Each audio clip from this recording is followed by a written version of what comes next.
নমস্কার, দেখছেন রিপাবলিক বাংলা। দিনের শেষে নিয়ে আপনাদের সঙ্গে রয়েছি আমি বিশাখা। এবং এই মুহূর্তে দাঁড়িয়ে আন্তর্জাতিক ক্ষেত্রে গোটা বিশ্বের প্রত্যেকটা দেশ, প্রত্যেকটা মানুষ তারা একজনের জন্য উদ্বেগ প্রকাশ করেছে। কারণ যেভাবে পাকিস্তানে অমানবিক সরকার চলছে, সেখানে আর যাই হোক কোনো গণতন্ত্র নেই, সেটা নতুন করে বলা কিছু নেই। কারণ পাকিস্তান আর গণতন্ত্র একসঙ্গে এক বন্ধনীতে কখনোই ছিল না, কখনো থাকতে পারেও না। কিন্তু এরই মধ্যে যে উদ্বেগটা উঠে আসছে, যার মধ্যে প্রথম প্রশ্ন হলো কোথায় রয়েছেন ইমরান খান? ইমরান খানকে কি আইএসআই এর মদতে জেলেই পিটিয়ে খুন করে দেওয়া হয়েছে? 3 সপ্তাহ ধরে আদালতের অনুমতি থাকা সত্ত্বেও তার পরিবারের লোকজন তার সঙ্গে কোনোভাবে দেখা করতে পারেননি, তার কোনো খোঁজ খবর তাদের কাছে নেই। তার 3 বোন জেলের বাইরে এবং সেই সঙ্গে তার দলের হাজার হাজার সমর্থক তার জন্য বিক্ষোভ অবস্থানে বসে রয়েছেন উত্তাল রাওয়ালপিন্ডি। এবার প্রশ্ন একটাই, এবার কি তাহলে গৃহযুদ্ধে পাকিস্তান?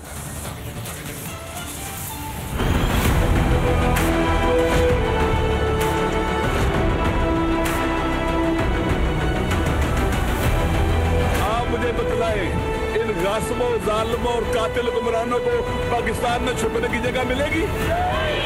नहीं छुपेगी। এই ছবিটা পাকিস্তানের রাওয়ালপিন্ডির। বুধবার আদিয়ালা জেলের বাইরে তুলকালাম। ইমরান খানকে পিটিয়ে খুন করা হয়েছে, আর এই গুঞ্জন ছড়িয়ে পড়তেই তোলপাড়। এর নেপথ্যে হাত নাকি আইএসআই এর। সত্য জানতে পাকিস্তানের পথে পথে বিদ্রোহ।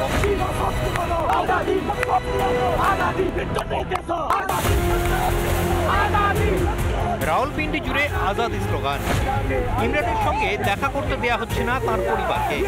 जब तक मुलाकात होगी खड़े हैं, चाहे कल खर तक होए, परसों होए, अगले मंगल तक होए, हम यही बैठे हैं। जब तक इमरान खान से मुलाकात नहीं कराएंगे, हम यही बैठे हैं।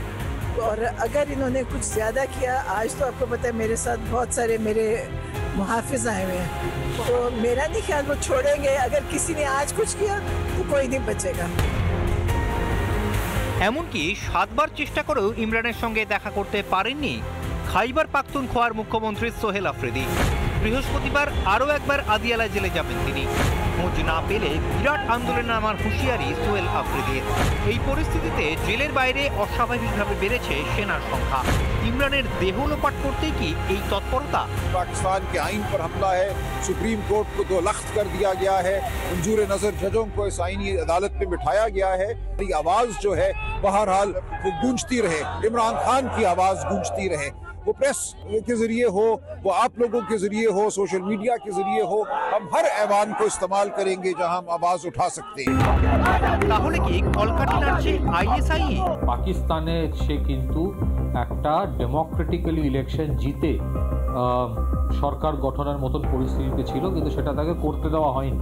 সে বেঁচে থাকুক না থাকুক, তার সাথে যে প্রতিনিয়ত একটা জেলে অত্যাচার চলেছে, পাকিস্তান তেহরিকে ইনসাফ বলে যে রাজনৈতিক দল, সেটাকে একদম ভূখণ্ডিত করে দেওয়ার চেষ্টা যে পাকিস্তান সরকার করে, সেনাবাহিনী করেছে, তাতে এটা প্রমাণ হয় যে পাকিস্তানের ডেমোক্রেসি বলে কিছু নেই। অন্যদিকে ইমরান খানের এই খবর ছড়িয়ে পড়তেই ঘুম উড়েছে মোহাম্মদ ইউনুসের। সূত্রের খবর, গোপন বৈঠকের ডাক দিয়েছেন ইউনুস।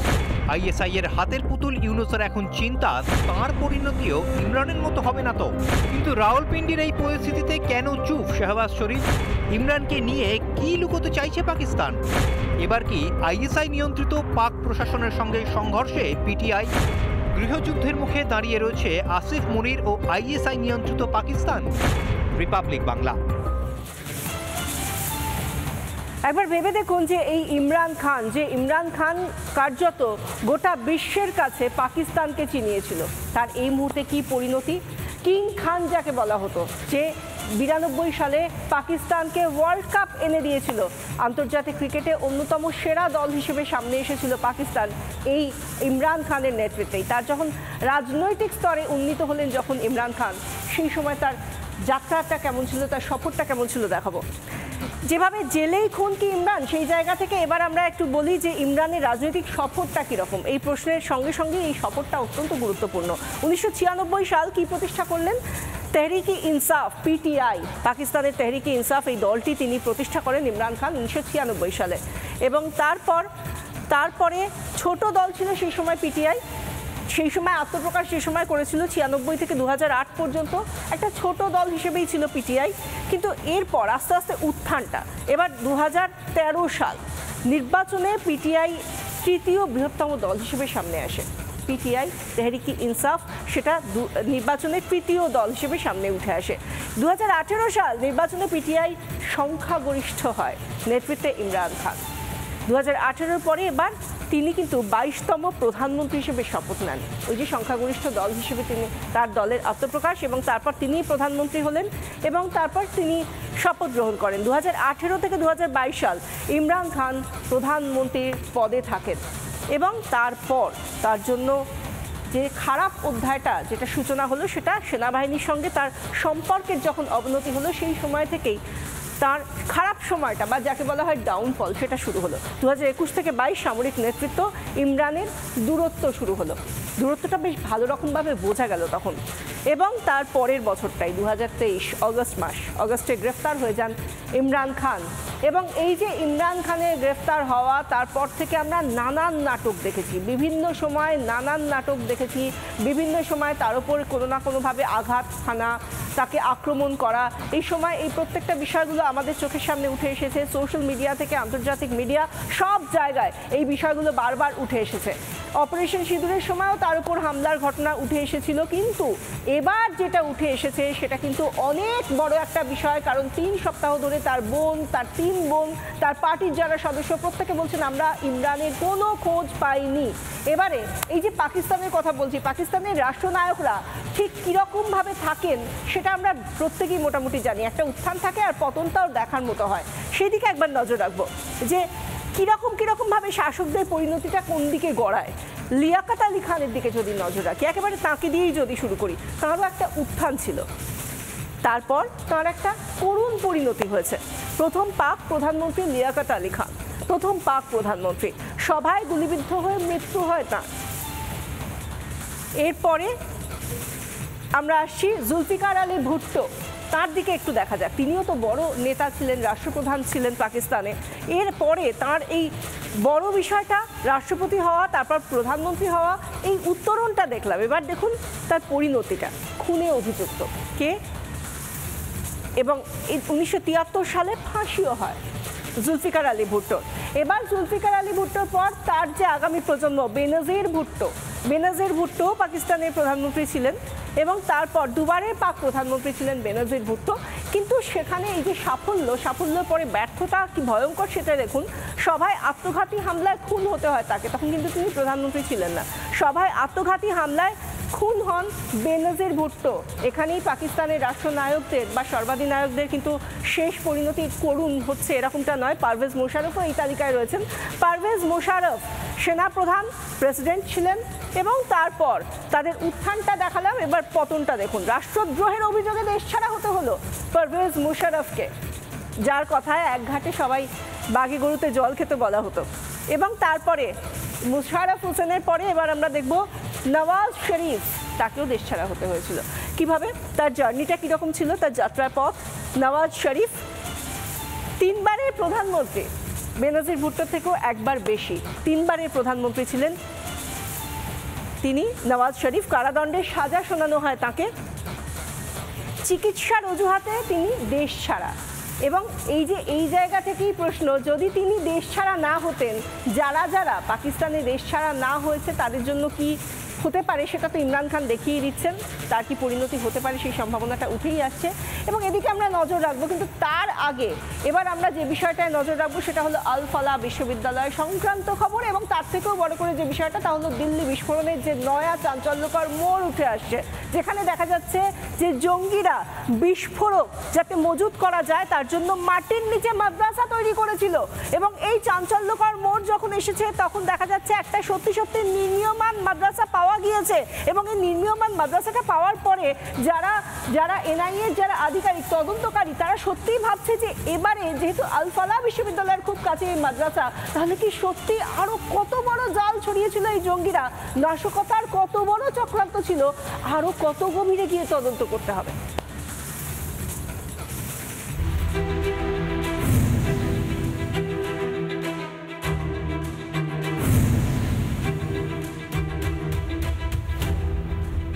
রাজধানীতে রক্তপাত, মৃত্যু মিছিল, সেই ঘটনার তদন্তে উঠে এলো চাঞ্চল্যকর তথ্য।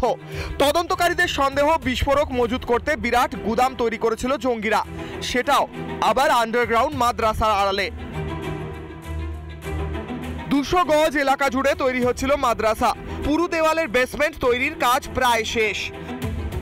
ফরিদাবাদের ধজ এলাকায় ওই মাদ্রাসা এখন গোয়েন্দাদের নজরে। এই নির্মীয়মান মাদ্রাসা থেকে ঢিল ছোড়া দূরত্বে আল ফলা বিশ্ববিদ্যালয়। এই মেডিকেল কলেজেই ছিল দিল্লি বিস্ফোরণ জড়িত জঙ্গিদের ঘাঁটি। বিস্ফোরণের আগে বিশ্ববিদ্যালয় থেকে বিস্ফোরক উদ্ধার হয়। এখানকার ডাক্তার তথা জঙ্গি মুজাম্মিলের ঘর থেকে উদ্ধার হয় প্রায় 3000 কেজি বিস্ফোরক। এই মুজাম্মিলের সঙ্গেও আন্ডারগ্রাউন্ড মাদ্রাসার যোগ মিলেছে। মুজাম্মিলের জন্য বাড়ি ভাড়ার ব্যবস্থা করে দিয়েছিল মৌলভী ইস্তিয়াক। তার নামেই এই নির্মীয়মান মাদ্রাসার জমি রেজিস্ট্রি করা হয়েছিল। তাই দুয়ে দুয়ে 4 করতে দেরি হচ্ছে না তদন্তকারীদের। রিপাবলিক বাংলা। এ রাজ্যে আমরা অনেক কিছু চুরি যেতে দেখেছি, কয়লা, গরু, চাকরি, পাথর, সমস্ত কিছু চুরি গিয়েছে, এটা আমরা দেখেছি। কিন্তু এবার রেহাই পাচ্ছে না মৃতদেহের চোখ চুরি হয়ে যাচ্ছে। এই অভিযোগে যখন উত্তাল বাংলা, এই অভিযোগে যখন উত্তাল মৃতের স্ত্রীর পরিজনেরা এবং স্ত্রীরা, সব জায়গা থেকে যখন বিক্ষোভ, সেই আঁচ ছড়িয়ে পড়ছে গোটা বাংলায়, তখন চোখ কোথায় এই প্রশ্ন এড়িয়ে মুখ্যমন্ত্রী মমতা বন্দ্যোপাধ্যায় আশ্বাস দিচ্ছেন। কিসের আশ্বাস দিচ্ছেন? চাকরির আশ্বাস দিচ্ছেন, টাকা অর্থাৎ ক্ষতিপূরণের আশ্বাস দিচ্ছেন। তো সেই আশ্বাসে কোনোভাবেই ভুলছেন না মৃতের স্ত্রী এবং তার পরিজনরা। এই ঘটনা ঘটেছে, তাদেরকে প্রয়োজনীয় ক্ষতিপূরণ দেওয়া হবে। ওর মাকে আমি একটা চাকরি করে দিচ্ছি আমার নিজের কোটা থেকে। হ্যাঁ, আমার বিচারটা করে দিক, তারপরে যা ব্যবস্থা করার তারপরে হবে। 18 দিনের শিশুকে কোলে নিয়ে অঝরে কেঁদে চলেছেন মৃত যুবক প্রীতম ঘোষের স্ত্রী। কিভাবে গায়েব হলো মৃতের চোখ, একবার শুনুন কি বলছেন মৃতের স্ত্রী। প্রুফ দিয়েছে, এখান থেকে প্রুফ দিয়েছে। দুটো চোখ যখন স্ট্রেচারে শোয়ানো হয় ওখান থেকে দুটো চোখ আছে, ঢোকানোর সময় দুটো চোখ ছিল, যখন নিয়ে আসছে তখন একটা চোখ নেই। তুলসী পাতা দিয়েছে, একটা চোখ গর্ত টাইপের, ওরা যখন বের করে দেখছে একটা চোখ নেই। মর্গের ভিতরে কোথা থেকে বা ইঁদুর এলো, প্রশ্ন মৃতের স্ত্রীর। বলছে ইঁদুরে নিয়ে চলে গেছে, এই কথাটা আমি বিশ্বাস করি না। মর্গ থেকে কিভাবে নিয়ে যেতে পারে? ওদের দায়িত্বে রাখা হয়েছে লাশটাকে, তাহলে ওরা ঠিকঠাক না করে রেখে ওরা এইভাবে রাখবে কেন? বরফও তো দেওয়া হয়েছে এখান থেকে, আমাদের থেকে তো বরফও দেওয়া হয়েছে, বরফ, প্লাস্টিক সবকিছুই দেওয়া হয়েছে, তাহলে মৃতদেহটা ঠিকঠাক করে রাখা হলো না কেন? সরকারি হাসপাতালে কেন এত অব্যবস্থা? হাসপাতাল কি তাহলে সক্রিয় অঙ্গ পাচার চক্র? বলছে যে ওর চোখের আশেপাশে কোনো কাটা ছেঁড়া, ইঁদুরের যে নখের আঁচড়, কোনো কিছুই তো নেই। ওটা কোনো অপারেশন দ্বারা মনে হচ্ছে ঠিকঠাক ভাবেই তোলা হয়েছে। সেটার আমরা বিচার চাই। সেটার বিচার চাইছেন আপনারা? হ্যাঁ, এই মুহূর্তে আমরা বিচার চাই, এই বিচারটা চাই আমরা। তবে রাজ্যের স্বাস্থ্যমন্ত্রী মমতা বন্দ্যোপাধ্যায় দিচ্ছেন ক্ষতিপূরণ আর চাকরির আশ্বাস। যদি এই ঘটনা কেউ করে থাকে টোটাল এনকোয়ারি অর্ডার দিলাম, এবং 2 হচ্ছে তার বিরুদ্ধে অ্যাকশন নেওয়া হবে, সিসিটিভি ফুটেজও দেখা হবে, এবং যে পরিবারের এই ঘটনা ঘটেছে তাদেরকে প্রয়োজনীয় ক্ষতিপূরণ দেওয়া হবে। ওর মাকে আমি একটা চাকরি করে দিচ্ছি আমার নিজের কোটা থেকে। কিন্তু এইসবে ভুলতে নারাজ মৃতের স্ত্রী। মমতা বন্দ্যোপাধ্যায় বলেছেন যে চাকরির ব্যবস্থা করে দেবেন এবং ক্ষতিপূরণ দেবেন। হ্যাঁ, আগে আমার বিচারটা করে দিক, তারপরে যা ব্যবস্থা করার তারপরে হবে। আগে আমার বিচারটা চাই। বাংলায় মৃতরাও কি সুরক্ষিত নয়?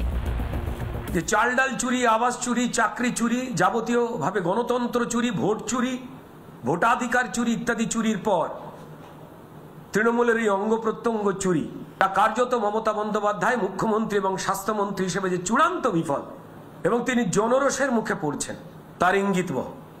স্বাস্থ্যমন্ত্রী এইভাবে বাংলার স্বাস্থ্য ব্যবস্থাকে লুটপাট করে নিয়েছে, ভুলুণ্ঠিত করে দিয়েছে। লাজ যদি থাকে, লজ্জা যদি থাকে, অন্তত দাঁড়িয়ে নেমে ক্ষমা চাওয়া উচিত ছিল বলে মনে করি। যারা আন্দোলন করছে তাদের কাছে স্বাস্থ্যমন্ত্রীর পক্ষ থেকে ক্ষমা চাওয়া উচিত ছিল। মুখ্যমন্ত্রী যদি লাজ, লজ্জা, সম্ভ্রম বলে কিছু থাকে তার।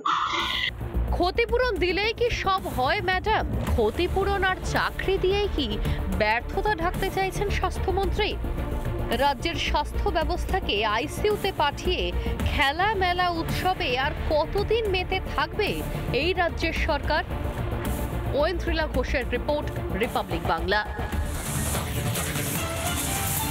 রাজ্যের স্বাস্থ্য ব্যবস্থা তো বেহাল ছিলই, কিন্তু সেই বেহাল স্বাস্থ্য ব্যবস্থা এখন একেবারে আইসিইউতে চলে গিয়েছে।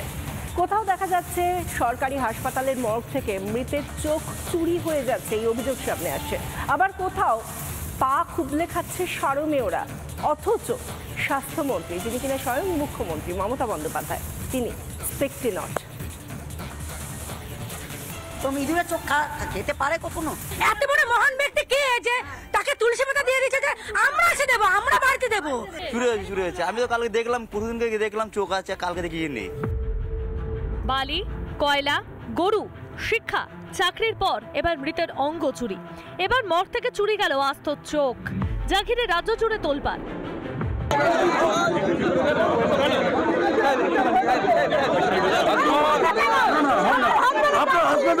তবেই প্রথম নয়, মমতার জমানায় রীতিমতো আইসিইউতে রাজ্যের স্বাস্থ্য ব্যবস্থা। নিজেরাই দেখুন, 2025 জুলাই মাসে উত্তরবঙ্গ মেডিকেলে মৃতদেহ খুবলে খায় কুকুর। 2025 সালের মার্চ মাসে হাওড়া সাকরাইল গ্রামীণ হাসপাতালের বাইরে পড়েছিল রোগীর দেহ। এবছরেরই জানুয়ারি মাসে ভুল ইঞ্জেকশনে প্রসূতির মৃত্যু হয় মেদিনীপুর মেডিকেল কলেজ হাসপাতালে।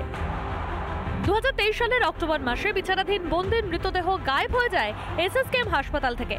2020 সালের অগস্ট মাসে হাওড়া জেলা হাসপাতালে বৃদ্ধের দেহ খুবলে খায় কাক। 2019 সালের অগস্টে আরজি কর হাসপাতালে মৃতদেহর চোখ খুবলে খায় কুকুর। এবার নতুন মাত্রা যোগ করেছে চোখ চুরি। এর মাঝেও গা বাঁচানোর চেষ্টা চালিয়ে গিয়েছেন রাজ্যের স্বাস্থ্যমন্ত্রী মমতা বন্দ্যোপাধ্যায়। আমি তো কালকে রাস্তায় আসছিলাম, আমার গাড়ি দাঁড়িয়ে কিছু লোক কিছু কথা বলতে চাইছিল, আমি তো দাঁড়িয়ে কথাগুলো শুনলাম এবং সঙ্গে সঙ্গে তাদের যা যা প্রয়োজন সবটাই করে দিলাম। মাননীয়া প্রীতম ঘোষের পরিবার তো বিচার চেয়েছে, সেটা দিতে পারবেন তো? জবাব দিতে পারবেন তো? সরকারি হাসপাতালের মর্গ থেকে কিভাবে চোখ চুরি যায়? রাজ্যের অসুস্থ স্বাস্থ্য নিয়ে খোঁচা দিতে ছাড়েনি বিজেপি। স্বাস্থ্য ব্যবস্থা এতটাই বেহাল হয়ে রয়েছে, দুর্নীতি এবং বিভৎসতা এতটাই বেহাল হয়ে রয়েছে, মমতা বন্দ্যোপাধ্যায় স্বাস্থ্যমন্ত্রী, তার হাতে সবকটা বিভাগেই তাই অবস্থা, যেখানে এই ঘটনা ঘটে। বিশাল বিশাল বিল্ডিং, বাইরে সাদা নীল রঙের প্রলেপ, আর মাননীয়ার বিশাল মাপের হাসি মুখের হোর্ডিং। এটাই মামাটি মানুষের জমানার স্বাস্থ্যের উন্নয়ন। অথচ রাজ্যের স্বাস্থ্য পরিষেবার অন্দরে যে ঘুণ পোকা বাসা বেঁধেছে তা দেখতে পান না স্বাস্থ্যমন্ত্রী। দায়িত্ব সামলাতে না পারলে আর গদি আঁকড়ে থাকা কেন মাননীয়া? রিপাবলিক বাংলা। রিপাবলিক বাংলা আমরা প্রত্যেক দিন আপনাদেরকে দেখিয়েছি, কখনো আমরা দেখিয়েছি ঝড়খালিতে, কখনো বেশিরভাগ সময়টাই দেখিয়েছি হাকিমপুরে, কিভাবে স্বরূপনগরে সেখানে চেকপোস্টে বাংলাদেশিরা নিজেদের নাম হারিয়ে যারা এই দেশে থেকে গিয়েছিল, অনুপ্রবেশকারী যারা। এবং এবার যার কথা বলছি সে একেবারে বাংলাদেশ থেকে উত্তরাখণ্ড হয়ে ভারতীয় পরিচয় নিয়ে, ধর্ম ভারিয়ে, নাম ভারিয়ে, ভারতীয়কে বিয়ে করে বাংলাদেশ থেকে এখানে এসে পাকাপাকিভাবে থাকার ব্যবস্থা করে ফেলেছিল। কিন্তু বিধি বাম, কিভাবে তার যাত্রাপথটা কীরকম ছিল, বাংলাদেশ থেকে কবে এসেছিল, কি করেছিল একটু দেখাই। নাম নিয়েছিল এখানে এসে ভূমি শর্মা, গাইবান্ধা, বাংলাদেশের গাইবান্ধা থেকে 2020 সালে করোনার সময় চলে এসেছিল কোথায়, একেবারে ভারতে, তারপর চলে গিয়েছিল উত্তরাখণ্ডে। এই যে দেরাদুন দেখতে পাচ্ছেন, উত্তরাখণ্ডের দেরাদুন, সেখানে গিয়েছিল। শুধু গিয়েই ক্ষান্ত হননি এই ভূমিদেবী নয়, তার নাম বাবলি বেগম, কিন্তু এখানে এসে নাম নিয়েছিল ভূমি শর্মা। এবং বাবলি বেগম কিভাবে এলো, গাইবান্ধা থেকে বাবলি বেগম চলে এলো, ভারতের মধ্যে ঢুকে পড়ে একেবারে উত্তর দিকে চলে গেল উত্তরাখণ্ড। সেখানে ভেবেছিল একজন ভারতীয়কে বিয়ে করে নতুন নাম নিয়ে, ভূমি শর্মা নাম নিয়ে, ধর্ম পরিবর্তন করে ধর্ম ভাঁড়িয়ে সে ভালোভাবেই থাকবে। কিন্তু দেরাদুন পুলিশের অপারেশন কালনেমি শুরু হয়েছে এবং তাতেই এবার তার আসল পরিচয়, তার নাম ধাম, কোথা থেকে এসেছে, কোন উৎস, সব কিছু জানতে পারা গিয়েছে। এবং এই মুহূর্তে দেরাদুন পুলিশের জালে বাবলি বেগম।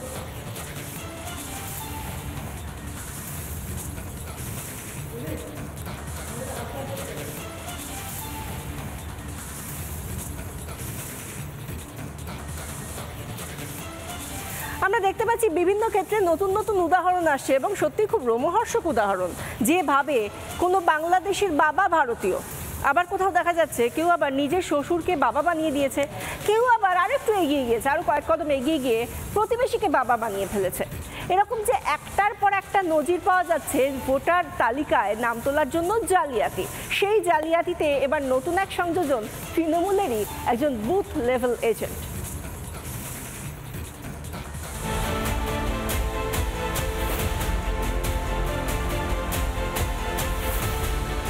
এসআইআর শুরু হতেই পিলপিল করে পালাচ্ছে বাংলাদেশিরা। তবে এখানেও ব্যতিক্রম আছে। পরিচয় ভারিয়ে এসআইআর এর ফর্ম ফিল আপ করছেন কেউ কেউ, যেমন কাকসা তৃণমূলের বিএলএ তপন দাস। কি করেছে সে? আতঙ্কিত আছি যে একটা দেশ চেঞ্জ করে সে দেশ বদলে সে আমাদের এখানকার আধার কার্ড ভোটার কার্ড বানিয়েছে এবং সে একটা পার্টিরও বিএলএ হয়েছে, এজেন্ট হয়েছে। সে নিজে হচ্ছে জালি, সে গ্রামের লোকের ভোটার কার্ড দেখতে যাচ্ছে যে কেউ জালি আছে কিনা। তাহলে জালি লোকে যদি চুজ করতে দেওয়া হয়, চোরকে যদি চুজ করতে দেওয়া হয়, চোরদেরই বাঁচবে। ভাবতে পারেন অন্যের বাবাকে নিজের বাবা বানিয়ে ভোটার কার্ড বানিয়েছেন। প্রশ্নের মুখে সাফাই দিতে ব্যস্ত। আপনার ছোড়ার যে তপন দাস, তার ওর নাম আর আপনার বাবার নাম মিলেছে, কিন্তু বাকি আপনার মায়ের নাম ফায়ের নাম এগুলো তো ওর মায়ের সঙ্গে মিলছে না। পঞ্চায়েতের সাথে কথা বলবো, পঞ্চায়েতের সাথে কথা বলি। অভিযোগ শুনে যেন আকাশ থেকে পড়লেন তৃণমূলের বিএলএ। শুধু দুর্গাপুর নয়, গোসাবায় আরেক কাণ্ড। প্রতিবেশীকে বাবা সাজিয়ে এসআইআর এর ফর্ম ফিল আপ করার অভিযোগ অনুপ্রবেশকারীর বিরুদ্ধে। এই জিয়ারুল মোল্লা কি আপনার কেউ পরিবারের সদস্য? না। কি উনি ওনাকে চেনেন আপনারা? না, ও কোথা থেকে এসছে কি ব্যাপারটা জানি না। ও ইমিগ্রেশন ফর্ম দেখছি, আমার বাবার নাম দেখছি, আমি সঙ্গে সঙ্গে বিআরকে জানিয়েছি। গিজগিজ করছে অনুপ্রবেশকারী, তবু নাকি অবৈধ বাংলাদেশি দেখতে পান না মমতা বন্দ্যোপাধ্যায়। আমাদের লোকদের বাংলায় কথা বললে বাংলাদেশে পুশ করে দেওয়া হচ্ছে। এসআইআর এর নামে একটা ভীতি তৃণমূল সরকারের মধ্যে এসে গেছে। একমাত্র তৃণমূলের সরকারের যে এক্সট্রা ভোটার্সরা রয়েছে, যে ফেক ভোটার্স রয়েছে, তারাই আতঙ্কিত আছে এবং লোকজন এপার থেকে ওপার বাংলায় চলে যাচ্ছে এবং সেই পালিয়ে যাচ্ছে এত সংখ্যায়। এবার ওনার টনক নড়েছে যে এত লোক যদি পালিয়ে যেতে থাকে তাহলে আমার ভোটার কি রইল। ছেলে বাংলাদেশি, বাবা ভারতীয়, বাংলা জুড়ে ভুরি ভুরি উদাহরণ। আর এই অনুপ্রবেশকারীদের ঝেঁটিয়ে বিদায় করতেই এসআইআর, আর সেই ভোটার তালিকার সংশোধনেই চরম আপত্তি মমতা ব্যানার্জির। রিপাবলিক বাংলা।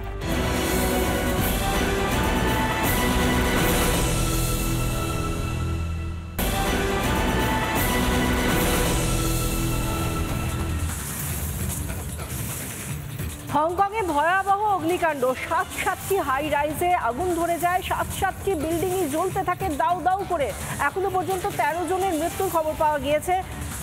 ইতিমধ্যেই বাকি 15 জন অগ্নিদগ্ধ অবস্থায় হাসপাতালে ভর্তি। জানা গিয়েছে 7টি বহুতলে প্রায় 2000 অ্যাপার্টমেন্ট রয়েছে, প্রায় 5000 মানুষের বাস। সেখানে কিভাবে আগুন লাগলো তা এখনো অস্পষ্ট।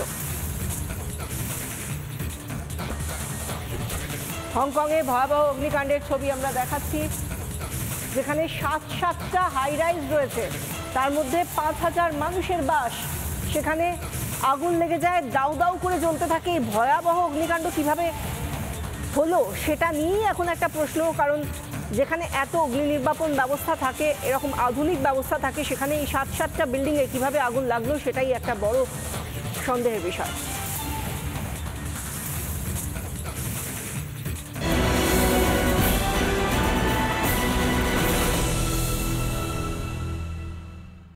নানা ধরনের কন্টেন্ট দেখার জন্য লাইক করুন, শেয়ার করুন আমাদের ফেসবুক পেজ, সাবস্ক্রাইব করুন আমাদের ইউটিউব চ্যানেল। পাশাপাশি অন্যান্য ব্রেকিং নিউজের জন্য অবশ্যই চোখ রাখুন রিপাবলিক বাংলায়।